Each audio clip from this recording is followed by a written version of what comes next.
Hi everyone, you are still with us, and this is our signature segment, See the Stories. And you know what? One of the many ways to enjoy Sunday afternoon is by listening to the music, right? Yes. Would you agree? Always. Any time of the day. Any time of the week, actually. Yes. Now, I think we were gonna give the audience some recommendations. A smooth one. Yes. So let's hear a new and fresh music from Jordan Susanto. Jordan Susanto is a soloist who has released 3 singles. The first single was released in September 2021 with the title English Rain. Then in December 2021, he released another single recently. This year, Jordan also released his 3rd single, which we're going to talk about it later.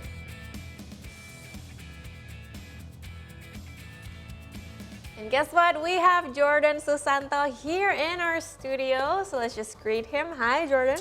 Hi. Yeah, Welcome to the studio. welcome. Pleasure to be here. I heard that this is your first experience being on live TV. It is indeed. Are you nervous? A little bit. Can you tell? Don't be. No, I can't tell. Okay. You don't look nervous good, at good. all. I'm doing okay then. Yeah. So far. Yeah. So, first of all, tell us more about yourself. About me. Where should we begin? Oh, up to you. Okay. Why do you love music? Why do I love music so much? It makes me feel things or understand the way I feel things in a way that other things can't. That kind of a good. That makes sense to me. That's it? Yeah, I guess. About you? Yeah, we could elaborate. Oh, why I love music so much, and then about me, the other things I like. I like movies and I like food. I mean, Okay. Those are like just really simple pleasures in life, you know. Yeah. What makes you jump into the music industry in the first place? Because I had no choice. Because I'm terrible at everything else, and this is kind of the only thing I'm obsessed with, and that's like the only skill I've developed all my life. So it's kind of an all or nothing deal for me. Yeah. So how young did you start making music? Did you always start with instruments? Did you start with classical music? Or what was your first exposure? My first exposure was classical piano lessons at the age of 3, which I did not like. It was really rigid, and I don't have a very good attention span, so it didn't last long. But then it gave my ears a pretty good understanding, naming the notes, and then there was always music on the radio. There was always music from my mom's record collection. There was a lot of old rock and roll, like Stones, Beatles, Deep Purple, Ooh, love Queen. that. Yeah. So there was guitar music was everywhere in the house. And then at the age of 12, that was when I started getting really serious about it and writing songs and singing. So That's pretty early. Yeah. And you know what? I think that short piano lesson that you had gives you that muscle memory that kind of help you in learning other instruments, right? yes. I think people underestimate the importance of basic musical education. Yes. The classical music is difficult, but once you get the basics, it's everything open doors for you. Yeah. So you have 3 singles out now so far. How has the public responded to your music? This most recent one was the first time I've had like a proper strategy in terms of putting it out there, and one that's been pretty well thought out. So, and within my community, within South Jakarta, I think people are loving the song. We just played a gig at 3 Buns where there were a bunch of people I didn't know singing along to the chorus. So that's always a good sign. Wow, that's a good sign. Yeah, that's a good sign, and I think it's quite a relatable tune. And I wrote it because I know it's something I've gone through, heartbreaks, trying to run away from them with, things that don't really fix the problem.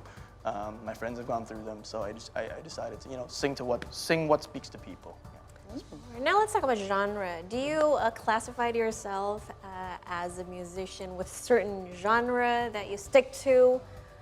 And if yes, what's a genre?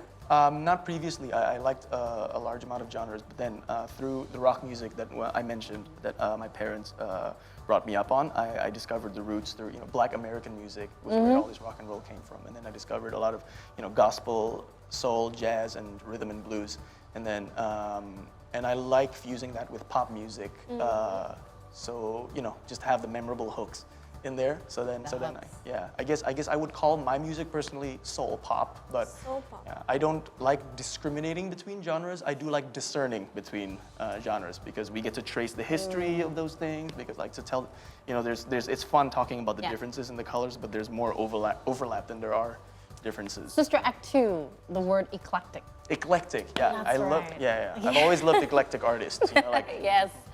So how would you've already named your sound, but talk to us about your favorite musicians who inspire you to write, that kind of who inspired your sound.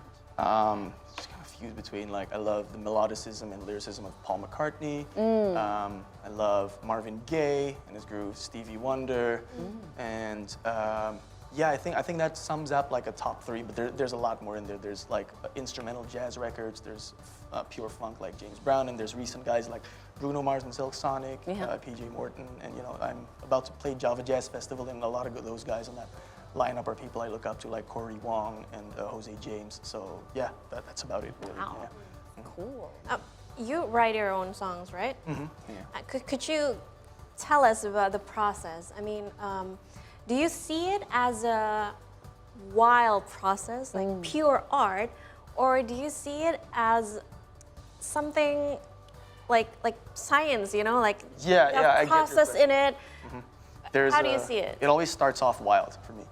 Usually, the best product comes from pure inspiration. But then once that's gonna fade, to get it to a finished product, there comes the perspiration. Like it's like a wild thing that you pull out of the universe that you have to tame. You know, it's like you have to tame this thing and make it palatable to you, make it understand, like a raw feeling, comprehensible for your listeners as well. So how do you get this structured? You know, how do you get this raw feeling structured? But I'm a firm believer in inspired work is always better than perspired work. Like I could, like, give me a theme, I could write a functional song. There is a science to it. But there is this something that you can't explain that gives it that extra little bit of something, you know. So I was just gonna ask, because you write your music predominantly in English, right? How do you see the response of people listening to English songs these days? I know that 10 years from now, this wouldn't have been possible. But now that it is possible, how do you see? Do you feel a pressure to have to attain the larger market, write a song in Indonesian, or it doesn't matter anymore? I don't think it matters as much. I mean, like, I would like to be able to write Indonesian songs, but then, you know, these things take time and money, so we have to allocate our resources accordingly. And I think what I do best is English songs, because that's what I grew up with, you know. You are what you eat, and you speak what you listen to, and you sing what you listen to. So I think stick to what I do best, and that's best for me and best for the listeners too. You know? Yeah, totally get that. Yes, and you know, having songs in English, it can be more universal. More people in this world can listen to your songs, not just here in Indonesia, right? Yeah, I think so. That's the goal. More chance to go international. Yeah, I would like to. I would like to play. I would like to, you know, I would like if my music would be able to bring me to different parts of the world, you know, just travel. Cool. Yeah, that'd be Especially because everyone can access streaming platforms now. If you don't have English songs, that's a pity. Because True. Right? Yeah. And where does the inspiration came from? Was it always from your personal experience, or from stories that you hear, or things that you see every day? I think I talk about this with my creative friends a lot. Like, it's a responsibility for artists not just to own our craft, but to live life, because it comes from living life as yourself, and also the lives you see in other people. So it comes from the everyday. Sometimes I'm driving and I'm getting really bored, and then there's this inner monologue in my head that says something weird. I'm like, hey, that's a lyric, you know, or that's a line. And sometimes, because the lyric, the words have a certain rhythm to it, the melody comes at the same time. You know, so sometimes that's how it starts. Sometimes I think of a theme that I've been going through, and it starts as a title, and that's a challenge. That you have to be more scientific about, you know. So yeah, sometimes it starts with it comes from all different places. You know, I've taken most of the routes to Rome. Yeah. It's good to hear that, because I know many people, many musicians who can only make make a song when they're experiencing, let's say, heartbreaks or difficulties in life. You cannot always expect that to happen, right? That won't be healthy for your life. No. Yeah. Exactly, so it's really great. Well, we will still continue discussing music with Jordan, but now we're gonna take a little break, but we'll be right back, so stay with us.